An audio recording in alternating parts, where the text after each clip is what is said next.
पाकिस्तान के साथ हमारे मसाइल हैं, हमारे चीन के साथ भी बहुत मसाइल हैं। हमें अपनी हिफाजत के लिए जितने हथियार चाहिए वो हमें जरूर लेने चाहिए। कैसे मुमकिन है कि पाकिस्तान पीछे रहे और पाकिस्तान अपने दिफा के लिए तमाम तर सलाहियतें बुरुए कार ना लाए या अपनी मिनिमम डेटरेंस को बरकरार रखने के लिए वो तमाम चीजें ना करे जो हिंदुस्तान कर रहा है। We avoid war, we try for peace. Bakshi साहब को भी डाउट नहीं होना चाहिए इसके ऊपर कि इंडिया बहुत अरसे से बलूचिस्तान में सेपरेटिस्ट मूवमेंट जो हैं या सब नेशनलिस्ट हैं उनको सपोर्ट करे। हमारी फौजों पे, इंटेलिजेंस एजेंसीज पे हमारी सरकार की अच्छी पक्की पकड़। लेकिन सर, भारत में भी डीप स्टेट आरएसएस भी रही है। इंदिरा गांधी ने इमरजेंसी लगाई, भारत के अंदर भी तो मसाइल रहे हैं जमहूरियत के अंदर। We have to be alive to what is happening, coloured revolutions. लेकिन कुछ चीजें आपको पाकिस्तान के प्रिज्म से देखनी पड़ेगी ना, हमें भी तो मसाइल हैं। यू सी, बहुत एक मिसपरसेप्शन है पाकिस्तान में that we have not accepted the existence of Pakistan, we are trying to undo Pakistan। ऐसा नहीं।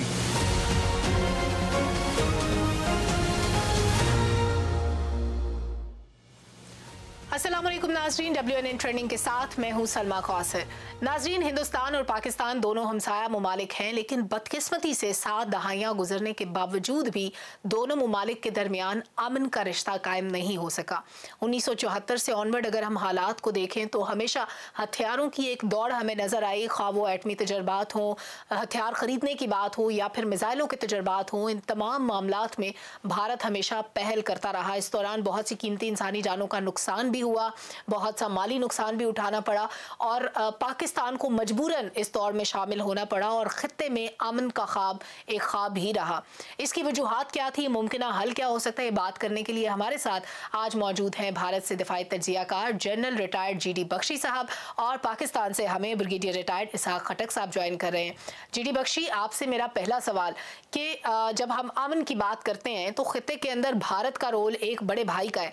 बड़े भाई ने बड़े होने का सबूत नहीं दिया, हमेशा से हथियारों की इस दौड़ में, एटमी ताकत की इस दौड़ में पहल करता रहा और पाकिस्तान को मिनिमम डेटरेंस बरकरार रखने के लिए हमेशा शाना बशाना या साथ चलना पड़ा। तो कैसे मुमकिन है कि हल किया जाए इस मामले को और किस तरह अमन आएगा खित्ते में?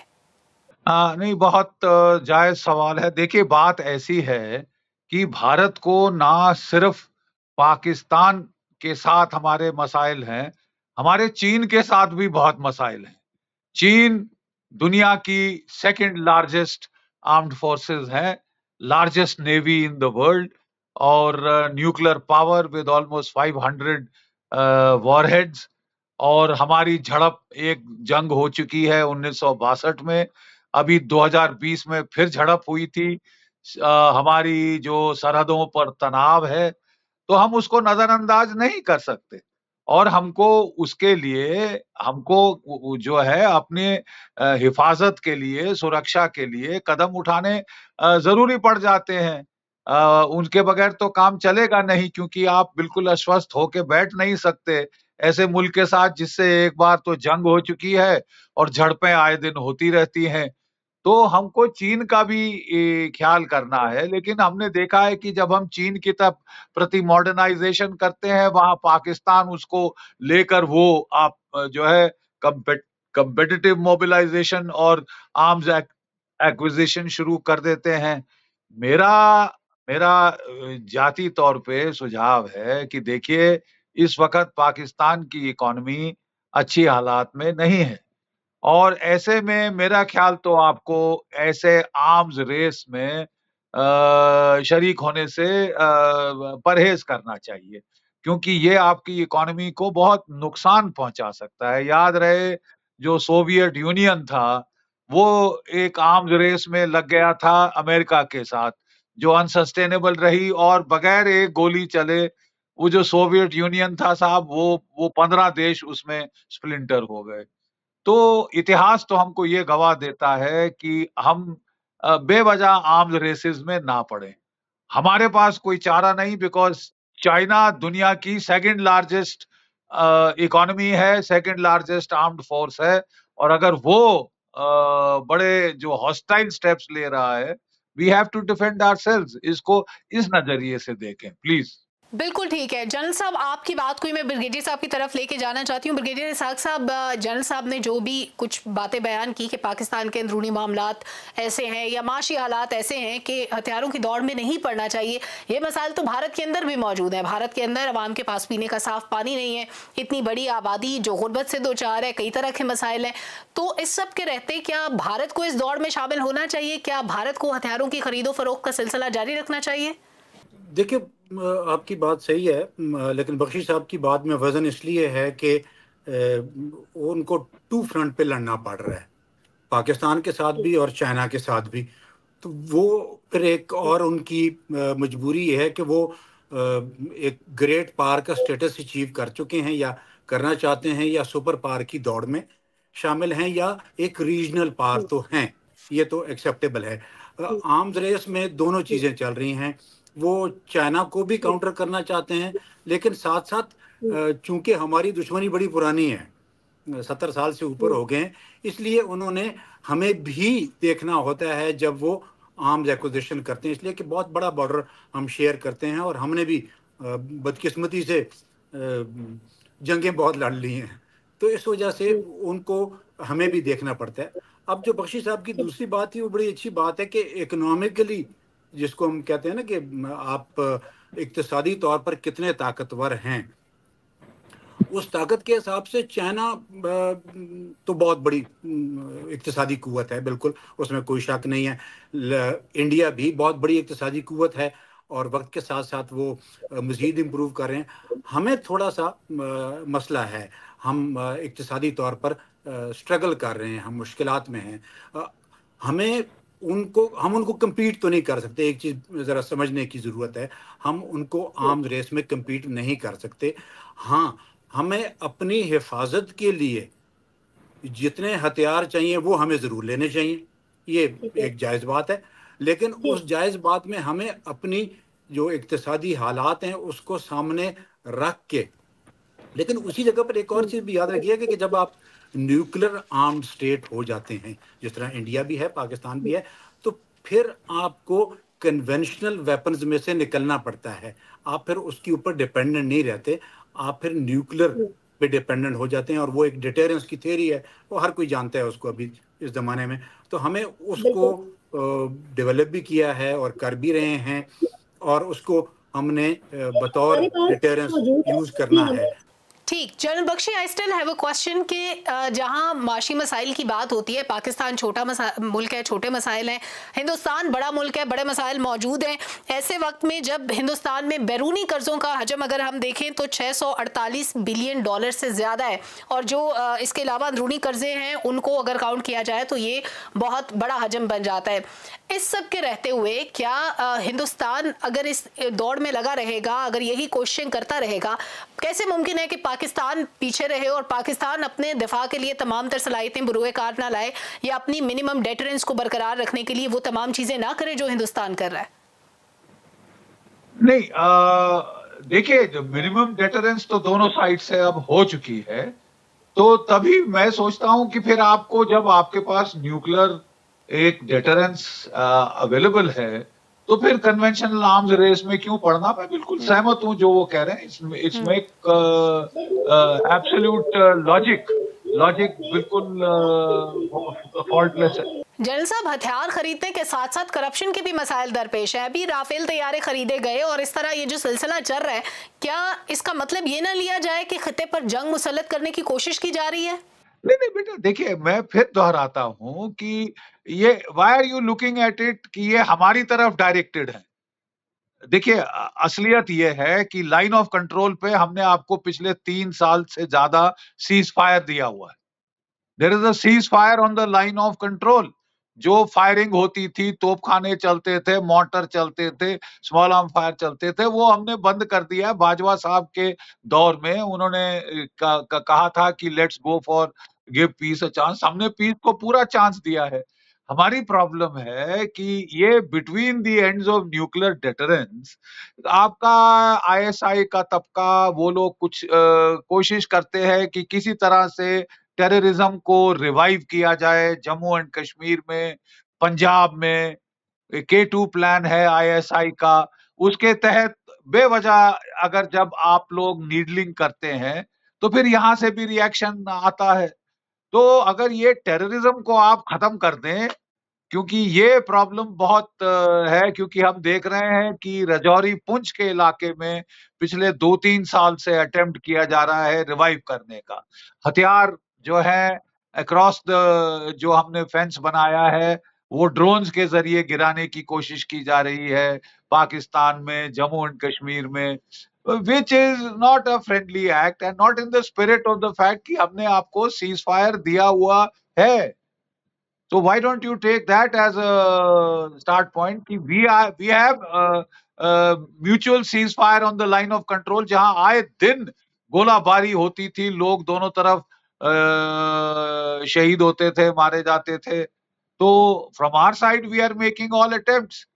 जब भी हमारे प्रधानमंत्री मोदी जी ने चार्ज लिया था, the first step he had taken was to call Nawaz Sharif साहब को इनवाइट किया था कि साहब बात करें। फिर वो उनकी पोती की शादी में भी आए, पर्सनली भी उन्होंने काफी अटेम्प्ट किया। और अब नवाज शरीफ साहब जब वापस आ रहे हैं तो वी वुड थिंक कि आप आर्म्स रेस वगैरह छोड़कर वो करें जो आपके देश के लिए भी इस वक्त बहुत फायदेमंद होगा कि we avoid war, we try for peace. Brigadier साहब, जिस दहशतगर्दी का जिक्र जनरल बख्शी कर रहे हैं वो दहशतगर्दी कहां से होती है, कौन करता है? पाकिस्तान ने तो दहशतगर्दों की सेफ हेवन्स को खत्म करने के लिए हर हद तक पाकिस्तान गया, बेशुमार लोग हमारे बेघर हुए, हमने हजारों लाखों जानों की कुर्बानियां दी हैं, उसके बावजूद पाकिस्तान पर इस तरह के इल्जामात लगते हैं। तो इस दहशतगर्दी को कौन स्पॉन्सर करता है? ये दहशतगर्द आते कहां से हैं? दो चीजें देखें, एक तो बख्शी साहब ने सीज फायर लाइन की बात की, बिल्कुल ठीक है। सीज फायर लाइन कश्मीर पे रिलेटिव पीस है, अच्छा है, बहुत अच्छी बात है, होना चाहिए। लेकिन उसके साथ साथ उन्होंने कहा कि हम टेररिज्म को शायद अभी तक एज ए टूल इस्तेमाल कर रहे हैं। देखें, हम दोनों एक दूसरे पे इल्ज़ाम लगाते रहे, ये कोई नई बात नहीं है। हम दोनों एक दूसरे के मसाइल में, एक दूसरे के इंटरनल मैटर्स में इंटरफेयर करते रहे हैं। इंडिया बतौर रीजनल पार, हम एक छोटे मुल्क के तौर पर जब देखते हैं। लेकिन बलूचिस्तान में जो टेररिज्म हो रहा है या सेपरेटिस्ट मूवमेंट हो रही है, या उसको कौन सपोर्ट कर रहा है, इट इज़ वेरी ऑब्वियस और बहुत क्लियर है। इसमें मुझे कोई डाउट नहीं है, बख्शी साहब को भी डाउट नहीं होना चाहिए इसके ऊपर कि इंडिया बहुत अरसे से बलूचिस्तान में सेपरेटिस्ट मूवमेंट जो हैं या सब नेशनलिस्ट हैं उनको सपोर्ट कर रहे हैं, जिसकी वजह से पाकिस्तान में टेररिज्म होता है। और दूसरा बड़ा फैक्टर जो है वो तहरीक तालिबान पाकिस्तान, जब अमेरिका वहाँ से नहीं निकला था, उस दौरान में वो जो 20 साल थे वो हमारे लिए काफ़ी मुश्किल साल थे टीटीपी के लिहाज से। और टीटीपी अभी तक अगर जिंदा है तो उसको कोई लाइफ लाइन चाहिए ना, उसको कहीं ना कहीं से कुछ ना कुछ मिलना चाहिए। और वो कहाँ से मिल रहा है हमें तो उसमें भी कोई शक शुबा भी नहीं रहा। तो दोनों को जिम्मेदारी का मुजाहरा करना पड़ेगा। अगर वो चाहते हैं या हम चाहते हैं, हम दोनों चाहते हैं कि हम एक दूसरे को एक्सेप्ट कर लें, एक दूसरे की एग्जिस्टेंस को एक्सेप्ट कर लें, या हम को एग्जिस्ट करें, तो बात आगे बढ़ेगी। अगर हम को एग्जिस्टेंस को वो जिसको कहते हैं ना आगे बढ़ने नहीं देते, हम एक दूसरे के ऊपर प्रॉक्सीज चलाते रहते हैं, चाहे वो बलूचिस्तान की हो, चाहे वो हमें कश्मीर के लिए इल्ज़ाम देते हो कि आप वहाँ पर मुजाहिदीन को सपोर्ट करते हैं, दोनों को बैठ के तो कोई लाए अमल निकालना पड़ेगा। बिल्कुल, बैठकर बात करने से मसाइल का हल निकलेगा। आपने दुरुस्त फरमाया ब्रिगेडियर साहब। और को एग्जिस्टेंस की थ्योरी बिल्कुल बहुत इंपॉर्टेंट इसलिए है कि इसमें जो इंपॉर्टेंट फैक्टर होता है वो होता है एक्सेप्टेंस का। अगला सवाल मेरा मोदी साहब से रिलेटेड है। जनरल बख्शी, आपने कहा कि उनका इंपॉर्टेंट रोल रहा अमन को कायम करने के लिए, बेशक रहा होगा, उन्होंने कॉन्ट्रीब्यूट किया होगा, बिल्कुल। लेकिन जब सलामती के इदारों की बात होती है तो उसमें इंपॉर्टेंट बात यह है कि राफेल तैयारे खरीदने में एक करप्शन स्कैंडल सामने आया था भारत के अंदर। यानी एक बहुत बड़े इंडस्ट्रियलिस्ट भारत के अंबानी साहब, उनके बेटे की जब शादी हुई तो इंडियन एयरफोर्स ने सर्विसेज प्रोवाइड की थी। ये वही अंबानी साहब थे जिनका नाम आ रहा था करप्शन के अंदर। तो परसेप्शन ये पाया जाता है कि जो सलामती के इदारे हैं भारत के अंदर वो उनको अब शायद गैर एलानिया तौर पर बेच दिया गया है। क्या यह दुरुस्त है? देखिए बेटा, मैं फिर आई रीटरेट, मैं कह रहा हूं चाइना ने J-20 स्टेल्थ फाइटर बना लिए हैं, वो हमारे ऑपोजिट तिब्बत में तैनात हैं। अब ये तो नहीं हो सकता कि साहब हम बोले हम तो कुछ करेंगे ही नहीं, क्योंकि इसका गलत मतलब निकाला जाएगा। We have to defend ourselves. अगर चाइना के पास J-20 जहाज है जो कि स्टेल्थ फाइटर है, 5th जनरेशन फाइटर है, हमको कम से कम 4.5 तो लाना पड़ेगा साहब, ताकि हम उसको काउंटर कर सकें, ताकि अपना बचाव, अपना एयर डिफेंस हम वहां पे संभाल सके। जहां तक हमारे जो इंडस्ट्रियलिस्ट का सवाल है, देखिए Bharat is a democracy, free country है। हम कैपिटलिस्ट, हमने सोशलिज्म ट्राई करके देख लिया साहब, बिल्कुल बेकार रहा। हमारी economy was stuck at the so called Hindu rate of growth. जब से हमने फ्री मार्केट सिस्टम अपनाया है, जिसमें कि ये बिजनेस कॉन्ग्लोमरेट्स अच्छे आते हैं, अच्छा करते हैं, अंबानी साहब हैं, अडानी साहब हैं, और मित्तल्स हैं, भारत फोर्ज वगैरह वगैरह, बहुत सारे हमारे पास इंडस्ट्रियलिस्ट हैं who are doing very well, because जो कि प्राइवेट सेक्टर है उनमें कंपटीशन होता है, that gets you efficiency, you know, because they have to compete, they have to survive, efficiency आती है. So I don't think it is a bad thing to have these large scale you know industrialists, क्योंकि वो फिर wealth create करते हैं, trickle down effect होता है. You see, it's not that Ambani is hardly involved in Rafale, क्योंकि अभी तक तो हमने रफाल की प्रोडक्शन की बात नहीं हुई है, वो ना एग्रीमेंट नहीं हो सका था, हमने डायरेक्ट परचेज कर लिया। अब आगे क्या होता है वो देखना है। हमको नेवी के लिए भी फाइटर्स चाहिए थे, तो जो हमारा एयरक्राफ्ट कैरियर आ रहा है, चाइना के 3 एयरक्राफ्ट कैरियर हो गए, हमारे 2 हैं, हमको बराबरी करनी है, अपना बचाव करना है, तो it should not be misunderstood. ये मेरा अर्ज है। ब्रिगेडियर साहब, वही सवाल मैं आपसे करना चाहती हूँ। I can rephrase my question. क्या भारत में जो सलामती के इदारे हैं या जो दिफा के इदारे हैं, क्या वो प्रॉपरली मोदी साहब के कंट्रोल में हैं? और मौजूदा हालात को देखते हुए क्या पाकिस्तान खुद को महफूज तस्वुर करे? देखिए, पहले तो वही हमें ये देखना पड़ेगा, क्या वाकई ही ये जो परसेप्शन हम कह रहे हैं कि मोदी साहब शायद उन इदारों को जिसमें आप ये राफेल एयरक्राफ्ट की परचेज का जिक्र कर रही हैं और उसके अंदर जो इन्वॉल्वमेंट है अंबानी साहब की, उसका जिक्र कर रहे हैं, कि इसको सामने देखते हुए ये परसेप्शन है कि शायद मोदी साहब टोटली कंट्रोल नहीं कर पा रहे डिफेंस प्रोडक्शन को या डिफेंस परचेजेस को या डिफेंस एस्टैब्लिशमेंट को। तो पहले तो हमें ये देखना पड़ेगा कि क्या वाकई ये चीज़ है। लेकिन अगर ये चीज़ है, मिसाल लेते हैं ना, फर्ज करते हैं कि वाकई ये परसेप्शन रियलिटी बेस्ड है या इस परसेप्शन में कोई वजन है, तो फिर तो थ्रेट लेवल बढ़ जाएगा ना, बिकॉज स्टेट कंट्रोल करती होती है डिफेंस के जो मैटर्स हैं। और अगर वो स्टेट से निकल के उन लोगों के हाथ में आ जाएं जो थोड़े से इररिस्पॉन्सिबल हों, फिर तो प्रॉब्लम आएंगी। बट वही बख्शी साहब से ये पूछना पड़ेगा कि क्या उधर भी यही परसेप्शन है? No, absolutely not. देखिए, ये परसेप्शन की जो मिलिट्री इंडस्ट्रियल कॉम्प्लेक्स है, जैसे अमेरिका में कंट्रोल करता है सरकार को या इन्फ्लुएंस करता है सरकार को, ऐसा कुछ नहीं है इंडिया में। अभी तो हमारा मिलिट्री इंडस्ट्रियल कॉम्प्लेक्स इतना बड़ा नहीं हुआ। मसलन कि अगर चीन के साथ हमको कंपेयर किया जाए, हमारा मिलिट्री इंडस्ट्रियल कॉम्प्लेक्स की ग्रोथ ये मोदी साहब के आने के बाद शुरू हुई थी। ज्यादातर तो हमारी अभी भी पब्लिक सेक्टर, HAL वगैरह ये जो है, ये सब पब्लिक सेक्टर में है। अवधि की फैक्ट्री, ये सब पब्लिक सेक्टर में है। तो कोई सवाल ही नहीं कि इतना स्ट्रॉन्ग मिलिट्री इंडस्ट्रियल कॉम्प्लेक्स हो जाए जो कि कंट्रोल करने लगे। और भारत में माशाल्लाह, एक मैं आपको बता दूं कि हमारी फौजों पे, इंटेलिजेंस एजेंसीज पे हमारी सरकार की अच्छी पक्की पकड़।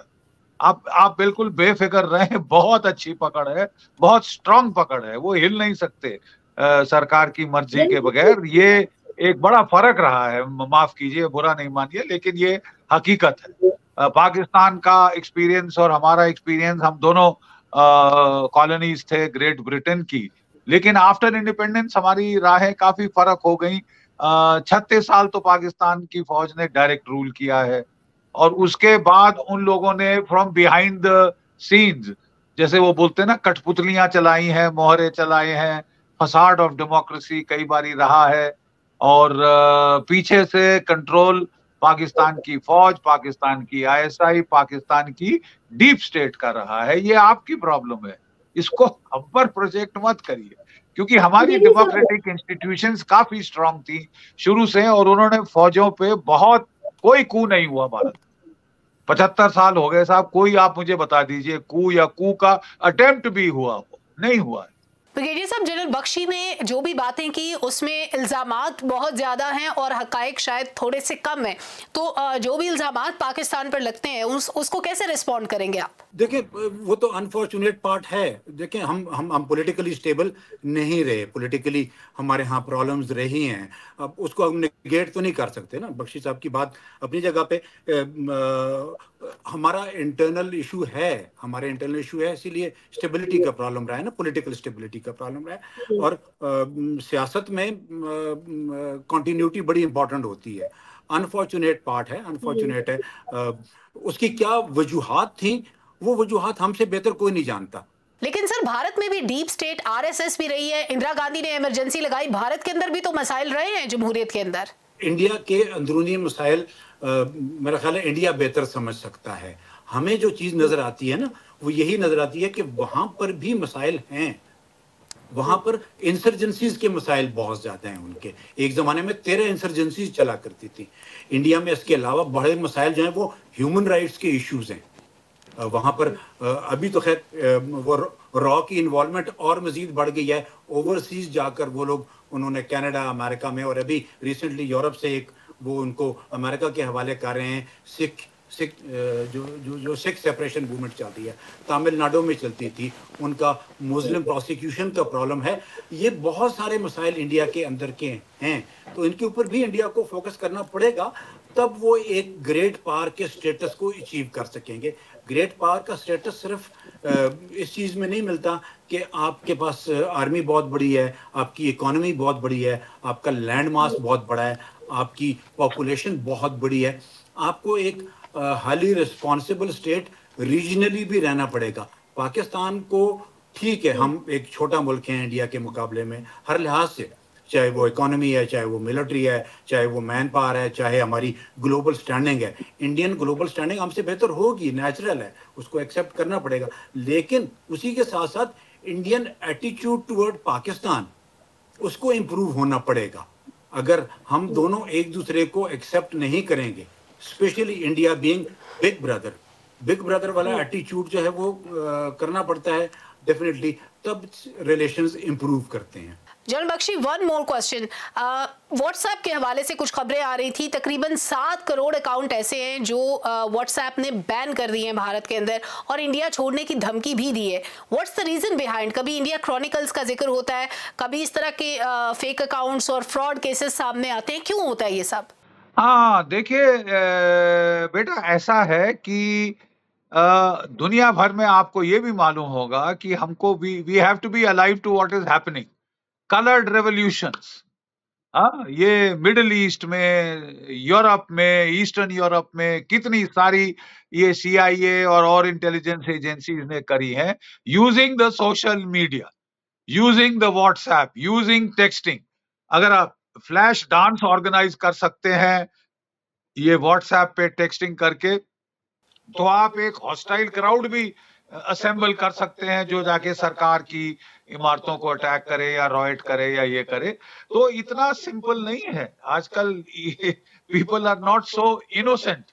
और खासकर जब हमारी इलेक्शन चल रही है, we are watching a subtle attempt to influence the Indian elections in a particular way. अब जैसे जॉर्ज सोरेस अमेरिका का बिलियनर है, $1 बिलियन लगाए हैं कि साहब मोदी साहब को हटाओ, और फिर वो जो है वो बल्क में वो आपकी जो मैसेजिंग होती है ट्विटर के ऊपर, वो हम देख रहे हैं कि कई अकाउंट वो इन्फ्लेट हो रहे हैं। ये पाकिस्तान की भी प्रॉब्लम है, केवल हमारी नहीं है ये, क्योंकि वेस्टर्न एजेंसीज आप में भी उतनी एक्टिव हैं जितने हमारे यहाँ पे हैं। जल साहब, इंडिया खुद को सुपर पावर कहता है आईटी की दुनिया में भी।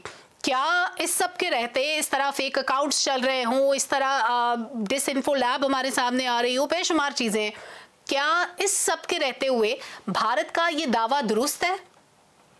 नहीं, देखिए, अब चाइना को देखिए, चाइना अलाउ करता है फेसबुक, इंस्टाग्राम, कोई भी, उनका अपना वेइबो है, उनके अपना टिकटॉक है, वो अपने कर रहे हैं।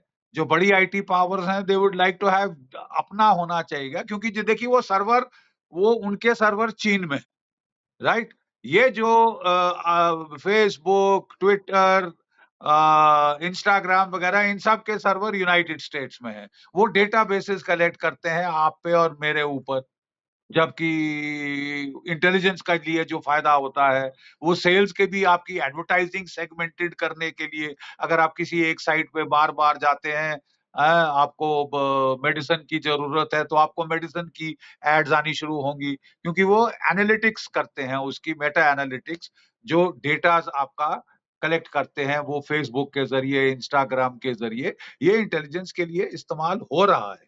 आई एम श्योर आप भी उतना ही इस पे तवज्जो दे रहे होंगे जितना हमको देनी पड़ रही। वो अमेरिकन इलेक्शन को कह रहे हैं कि साहब Russia was trying to influence. तो अमेरिका अगर इन्फ्लुएंस हो सकता है, तो साहब आप और हम तो अभी छोटे खेत की मूली है। लेकिन मैं एक लास्ट में बेटा, मैं एक चीज कहना चाहूंगा। यू सी, बहुत एक मिसपरसेप्शन है पाकिस्तान में, that we have not accepted the existence of Pakistan, we are trying to undo Pakistan. ऐसा नहीं है। अडवाणी साहब भी जब गए थे तो वो मीनार पाकिस्तान पे गए थे वहां पे, और टू जो से कि हाँ, we accept the existence of Pakistan. साहब अब खत्म किया जाए ये मसला, पार्टीशन को हुए बहुत साल हो गए। प्रॉब्लम पता क्या है, देखिए मैं आपको बताता हूँ। पंजाब में टेररिज्म का दौर शुरू हुआ 1980 में। मेरे को काउंटर टेररिस्ट ऑपरेशन लड़ने पड़े वहां। हमारे 21,000 अफराद, फौजी, पुलिस, सिविल, वहां पे जो है वो शहीद हुए थे। फिर साहब ये दौर चला टेररिज्म का जम्मू कश्मीर में, ठीक है साहब, और वहां पे हमारे 45,000 अफराद अभी तक शहीद हो गए हैं, फौजी, सिविलियन इत्यादि इत्यादि, टेररिस्ट भी शामिल करके। फिर साहब एक दौर आया इंडियन मुजाहिदीन का।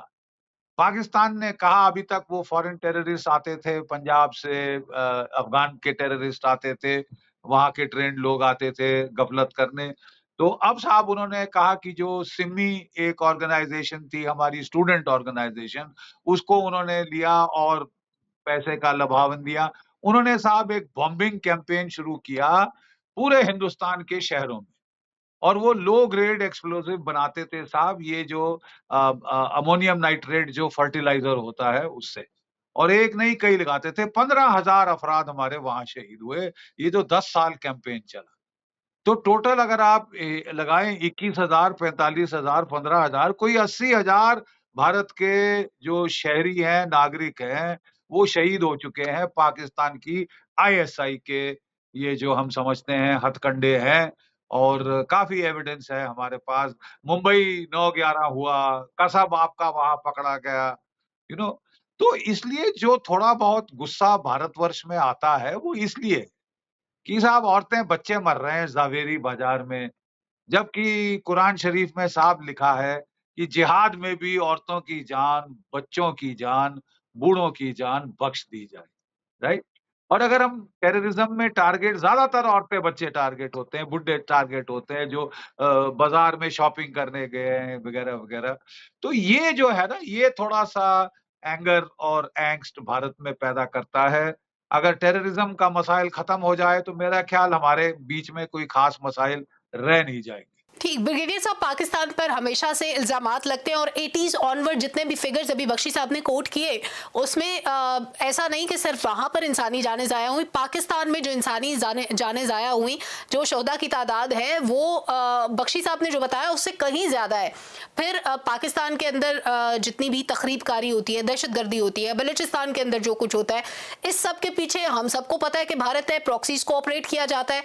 तो इस सब को आप कैसे रिस्पॉन्ड करेंगे जो दहशतगर्द अनासिर पाकिस्तान में भारतीय एजेंसीज की सीमा पर आते हैं और यहाँ पर कार्रवाइयाँ करते हैं? देखिए, बख्शी साहब की बातें अपनी जगह पर, वो अपने एंगल से चीज़ को देखते हैं और उनका अपना पॉइंट ऑफ व्यू है, बिल्कुल। लेकिन कुछ चीज़ें आपको पाकिस्तान के प्रिज्म से देखनी पड़ेगी ना। हमें भी तो मसाइल हैं। हमें मसाइल कहाँ से आते हैं? हमारा सबसे बड़ा मसला इंडिया के साथ कश्मीर का है। 70 साल से ऊपर हो गए, हम कश्मीर का मसला हल नहीं कर पा रहे, ना ग्लोबली उसको इंटरनेशनल ऑर्गेनाइजेशंस को इन्वॉल्व करते हैं, ना हम बायलैटरली कर रहे हैं। एक ज़माने में हमारा बायलैटरल एंगेजमेंट हुआ करती थी, हम सेक्रेटरी लेवल टॉक्स होती थी, मिनिस्टर लेवल टॉक्स होती थी, और हम कोई बेहतरी की तरफ जाते थे।